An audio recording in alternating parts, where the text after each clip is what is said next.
हाँ जी class, first AGM का provision भी गिवन है, राइट। सब्सिक्वेंट एजीएम का प्रोविजन भी गिवन है। तो फिर मैक्सिमम गैप वाली बात कहाँ से आई? हमने अभी एक क्लॉज पढ़ा कि maximum gap between two meetings should not exceed 15 months. Now class listen to मी।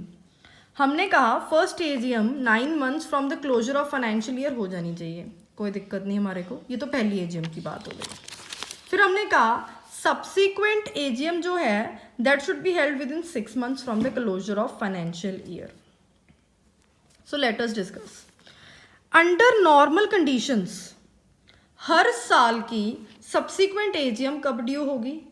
30 सितंबर को ही, बिकॉज लॉ तो सेम ही रह रहा है ना, लॉ तो नहीं बदल रहा। लॉ तो यही कह रहा है कि within 6 months of the closure of financial year. So it means कि अगर 17-18 का फाइनेंशियल ईयर है तो भी 30 सितंबर है, अगर 18-19 का फाइनेंशियल ईयर है तो भी 30 सितंबर 2019 है। तो मतलब ये गैप कितने का हो गया? 12 महीने का। हम कह रहे हैं कि हम एंड पर काम करने वाले लोग हैं, हमारी कंपनी जो है, तो अगर ड्यू डेट वो कह रहा है कि 30 सितंबर है तो हम 30 सितंबर को ही कराएंगे मीटिंग। तो अगली मीटिंग भी तो ड्यू हुई 30 सितंबर को, कितने महीने बन गए? 12, right. But due to unforcing circumstances, right, due to unforcing circumstances, for example कोई अर्थक्वेक आ गया या कुछ हो गया, कुछ भी हो गया, meeting could not be done within this stipulated time period, right, meeting नहीं हो पाई। अब क्या? The company could apply to the registrar of companies for extension. और अगर तो जो कंपनी का रीजन इज वैलिड तो उनको मैक्सिमम एक्सटेंशन कितना मिल सकता है? सिर्फ और सिर्फ 3 महीने का, right. Only and only if the reason is valid. So class 12 महीने ये हो गए प्लस 3 महीने और इट कम्स आउट टू 15 महीने। सो मतलब इंटरनली कंपनीज एक्ट 2013 ने एक ग्रेस पीरियड अपने आप में ही दिया हुआ है कि मैक्सिमम गैप कितना हो सकता है, it should not exceed 15 months. आप 12 महीने में नहीं करवा सकते एजीएम, आप आरओसी के पास जाइए, अगर आपका रीज़न वैलिडेटेड है आपको 3 मंथ की एक्सटेंशन मिल जाएगी। 3 मंथ से 1 महीना ज़्यादा नहीं मिलेगी, हो ही नहीं सकता, ये चीज़ हो ही नहीं सकती कि 3 मंथ से ज़्यादा एक्सटेंशन मिले। और ये कितने बन जाएंगे? 12 + 3 15 महीने। I think I am very much clear with this point. अगर हम एक्सटेंशन की बात करते हैं तो चलो एक्सटेंशन की बात कर लेते हैं।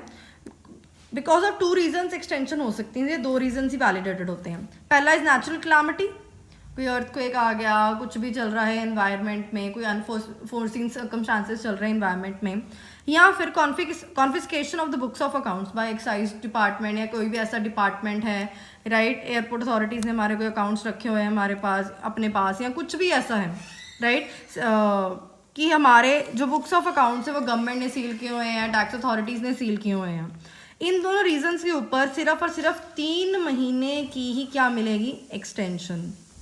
तो अगर हम बात करें क्लास, हम कह रहे थे कि ड्यू डेट बनती है 30 सितंबर।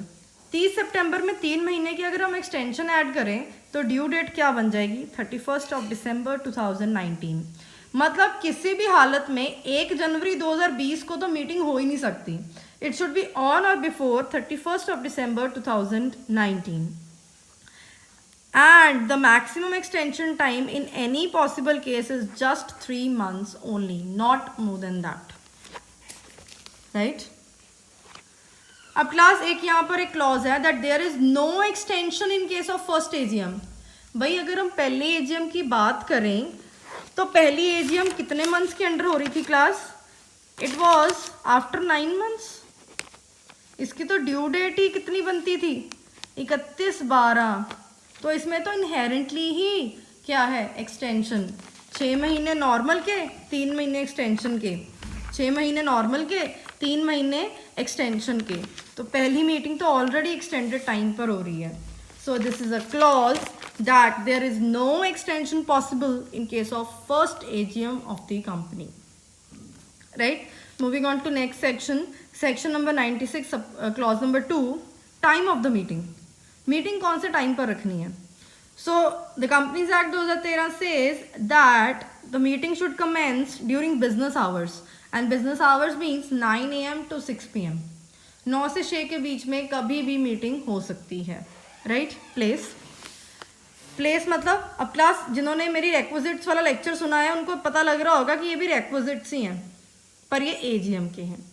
Place with in registered office, या तो जहाँ पर रजिस्टर्ड ऑफिस है जैसे कि मुंबई में है, और द सेम सिटी, विलेज और town of the registered office.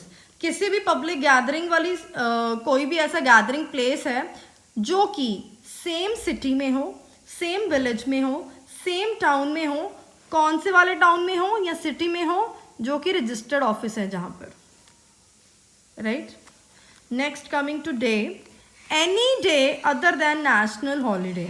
अब क्लास दो तरह की छुट्टियाँ होती हैं, एक होती है पब्लिक हॉलीडे और एक होती है नेशनल हॉलीडे। नेशनल हॉलीडे मतलब जो हमारी क्या होती है गजटेड हॉलीडे, 26 जनवरी, 15 अगस्त, 2 अक्टूबर, दीज आर नेशनल हॉलीडेज। पर संडे क्या है? Sunday is a public holiday, right. कई ऑर्गेनाइजेशंस में सेकंड सैटरडे ऑफ मिलता है, what is that? That is a public holiday, that is not a national holiday, right. So हमारा जो companies act 2013 है वो क्या कह रहा है? Any day other than national holiday. National holiday वाले दिन नहीं होगी, Sunday is a public holiday, तो संडे को हो सकती है, संडे की कोई दिक्कत नहीं है 9 से 6 में, क्योंकि Sunday is a public holiday. हाँ, अगर 2 अक्टूबर को संडे है फिर 2 अक्टूबर को नहीं होएगी। पर क्यों नहीं होएगी? क्योंकि 2 अक्टूबर को संडे है? नो, क्योंकि 2 अक्टूबर एक नेशनल हॉलीडे, इसलिए नहीं होएगी, राइट। नेक्स्ट, अब क्लास शेयर होल्डर्स इतनी दूर दूर से आ रहे हैं, अपने प्रॉक्सीज वैलिडेट कर रहे हैं, अगर वो नहीं आ पा रहे तो कुछ आउटपुट तो होना चाहिए ना, कि क्या ट्रांजैक्ट करना है उनके साथ, क्या बातें करनी है शेयर होल्डर्स के साथ। सो एजीएम एनुअल जनरल मीटिंग है, हर साल होती है। सो पहला बेसिक पर्पस होता है ऑर्गेनाइजेशन का कि ऑर्डिनरी बिजनेस ही ट्रांजैक्ट हो in an AGM. There should be an ordinary business to be transacted in AGM. अब क्लास ऑर्डिनरी बिजनेस में 4 बिजनेस आते हैं, राइट। सबसे पहले is adoption of the annual report. हमारा 17-18 वाला फाइनेंशियल ईयर ओवर हो गया है। 30 सितंबर 2018 को हमारी कौन सी मीटिंग हो रही है? AGM. Proper annual reports notice के साथ चले जाते हैं पहले ही शेयर होल्डर्स के पास। शेयर होल्डर्स एनुअल रिपोर्ट पढ़ते हैं और फिर वो अपने डाउट्स या कुछ भी उनको पूछना होता है तो वो पूछते हैं कहाँ पर? एजीएम में। So that is known as adoption of annual reports. तो उनको लगता है कि कंपनी कुछ फ्रॉड कर रही है, कुछ भी कर रही है, तो वो पूछ सकते हैं। Second is declaration of dividend. Directors यहाँ पर या बोर्ड जो कमेटी बैठी होती है वो डिक्लेयर करती है कि हम इस साल कितना डिविडेंड देंगे, right. Appointment of directors, director की कोई अपॉइंटमेंट है, हर साल कोई ना कोई डायरेक्टर क्या हो रहा होता है? रिटायर हो रहा होता है, हर साल कोई नया डायरेक्टर आ रहा होता है, किसी की डेथ हो जाती है, डिमाइस हो जाता है, किसी की तबीयत नहीं ठीक होती तो वो वैसे ही छोड़कर जा रहा होता है, रेजिग्नेशन दे रहा होता है। Then is appointment of auditor. अब क्लास अब आप पूछोगे मैम आपने कंपनी ऑडिटिंग में कहा था कि 5 सालों के लिए और फॉर्म के लिए 5 years ऑफ 2 terms, मतलब 10 सालों के लिए वो निकल नहीं सकते ऑडिटर्स। सो क्लास वो चीज़ तो ठीक है, बट ऑडिटर्स लथार्जिक ना हो जाएं, इसलिए हमेशा उनकी एनुअल रिपोर्ट भी स्टडी की जाती है। शेयर होल्डर्स को ये डर होता है कि ये मैनेजमेंट के साथ ना मिल जाएं, तो ऑडिटर्स अपनी एनुअल रिपोर्ट भी शेयर करते हैं किनके साथ? शेयर होल्डर्स के साथ। और इनकी अपॉइंटमेंट भी क्वेश्चनेबल हो सकती है अगर शेयर होल्डर्स को लगता है कि मैनेजमेंट के साथ कोई फ्रॉड कर रहे हैं तो, राइट। सो ये 4 चीज़ें आती हैं ऑर्डिनरी बिजनेस में। अब क्लास आप पूछोगे कि मैम कोई स्पेशल बिजनेस ट्रांजैक्ट नहीं हो सकता? कोई भी स्पेशल बिजनेस ट्रांजैक्ट हो सकता है जी, राइट। बट एक ही कंडीशन है उसके लिए, कोई भी अदर बिजनेस और ट्रांजैक्ट करना है, कोई और बातें करनी है शेयर होल्डर के साथ, उसको बोलेंगे स्पेशल बिजनेस। और उसके लिए एक एक्सप्लेनेटरी नोट, एक्सप्लेनेटरी नोट किसके साथ जाना चाहिए? नोटिस के साथ प्रॉपरली जाना चाहिए, जो कि 25 दिन पहले जाता है नोटिस। रिक्विजिट्स वाले चैप्टर में मैंने बताया हुआ है कि हाँ जी आज 4 चीज़ां तो डिस्कस होणगियां शेयर होल्डर्स के नाल, आ एक चीज़ होर भी डिस्कस होगी। For example company is planning to buy a company known as company B. एक कंपनी है और वो इसको एक्वायर करने का सोच रहे हैं, तो शेयर होल्डर से पूछना तो पड़ेगा ना पहले, क्योंकि उनके पैसे ही लगेंगे। तो नोटिस के साथ क्या ये चारों चीज़ें बताने की ज़रूरत है? इनकी एक एक लाइन लिखने की तो ज़रूरत पड़ेगी। क्यों? क्योंकि शेयर होल्डर्स को पता ही है कि ये 4 चीज़ें तो डिस्कस होंगी। पर ये कंपनी भी खरीदने का सोच रही है कंपनी, इसके बारे में एक एक्सप्लेनेटरी नोट लिखा जाएगा। इसको क्या बोला जाएगा? Special business. और शेयर होल्डर से उनके इनपुट्स मांगे जाएंगे। तो हो सकता है जो शेयर होल्डर सोच रहा था कि भाई मैं इस बार एजीएम स्किप कर देता हूँ या स्किप कर देती हूँ, तो उसको लगेगा कि नहीं कुछ इंपॉर्टेंट डिस्कस होने वाला, देन ही और she must go, right. So such a business is known as special business. Yes, ordinary business primary purpose होते हैं एजीएम के, स्पेशल बिजनेस भी ट्रांजैक्ट हो सकते हैं। हाँ जी क्लास, हम लोग बिजनेस ट्रांजैक्शंस के बारे में देख चुके हैं, ordinary business and special business, right. Now moving on to section number 97। अब सेक्शन 97 क्या कहता है कि अगर board of directors AGM call नहीं कर रहे, वो एजीएम कॉल क्यों नहीं कर रहे होंगे? क्योंकि कुछ फ्रॉड कर रहे होंगे कंपनी के अंडर, राइट। अब ऐसा नहीं है कि शेयर होल्डर्स कॉल नहीं कर सकते, शेयर होल्डर्स कंपनी को रिक्वेस्ट कर सकते हैं, बोर्ड को रिक्वेस्ट कर सकते हैं कि हमें कॉल कीजिए, हमने एजीएम करनी है, ड्यू डेट निकली जा रही है। पर मेंबर्स की रिक्वेस्ट भी क्या करी जा रही है? वो पोस्टपोन। सो मेंबर्स मतलब शेयर होल्डर्स किसके पास जा सकते हैं? एनसीएलटी के पास। एनसीएलटी क्या है? What is NCLT? National company law tribunal. उनके पास जा सकते हैं कि ऐसे हमारी कंपनी में हमें कुछ फ्रॉड लग रहा है, तो एनसीएलटी उनको एक चिट्ठी भेजेगी कि भाई आपके मेंबर्स की रिक्वेस्ट आई है हमारे पास, तो एजीएम कॉल करो। अगर फिर भी कंपनी एजीएम कॉल नहीं कर रही, so as per section 99 there should be a penalty on every officer and the company in default. जो ऑफिसर, जो बोर्ड ऑफ डायरेक्टर्स मीटिंग नहीं करवाना चाह रहे, राइट, और कंपनी के ऊपर, because company is also an individual identity, के ऊपर क्या होगी? पेनल्टी होगी, विच में extend to 1 lakh, this is fixed, plus 5,000 per day till the time meeting और एजीएम इज कॉल्ड। मतलब 1 लाख रुपया तो लगेगा ही लगेगा, और 5,000 रुपया पर डे के ऊपर है, और वो पर डे कब तक बढ़ता जाएगा? जब तक एजीएम वो कंपनी कॉल नहीं कर लेती, right. So these were the provisions of AGM. अब क्लास मैंने आपको कहा है कि आपका आंसर इनकम्प्लीट है if you do not right duty of CS in AGM. ये बुक में भी बहुत अच्छी तरह से गिवन है, मैं आपको सिर्फ एक समराइज्ड व्यू दे रही हूँ यहाँ पर, राइट। बाकी you can read the points from book as well. Class 3 तरह की ड्यूटीज़ होती हैं कंपनी सेक्रेटरी की किसी भी मीटिंग में। हम यहाँ पे ड्यूटी पढ़ रहे हैं सीएस की इन एजीएम। पहली है before the meeting, then is during the meeting, then is after the meeting. 3 तरह की ड्यूटी है। मीटिंग से पहले क्या ड्यूटी है, दौरान क्या ड्यूटी है, बाद में क्या ड्यूटी है। Before the meeting, first is to fix the date, place, venue of the meeting with the board of directors, approval of board of directors. ये सारा काम कौन करता है? सीएस ही करता है। बोर्ड ऑफ डायरेक्टर्स की मीटिंग बुलाई जाती है कि एजीएम करवानी है, डेट, प्लेस, वेन्यू सब कुछ क्या होता है? डिसाइड होता है। स्टैट्यूटरी रिपोर्ट, अब क्लास कंपनीज एक्ट 2013 में स्टैट्यूटरी मीटिंग तो होती नहीं, तो अगर फर्स्ट एजीएम है तो स्टैट्यूटरी रिपोर्ट कब जाएगी? फर्स्ट एजीएम के साथ ही जाएगी। Get it printed and you know give it to all the members with the notice and so on and so forth.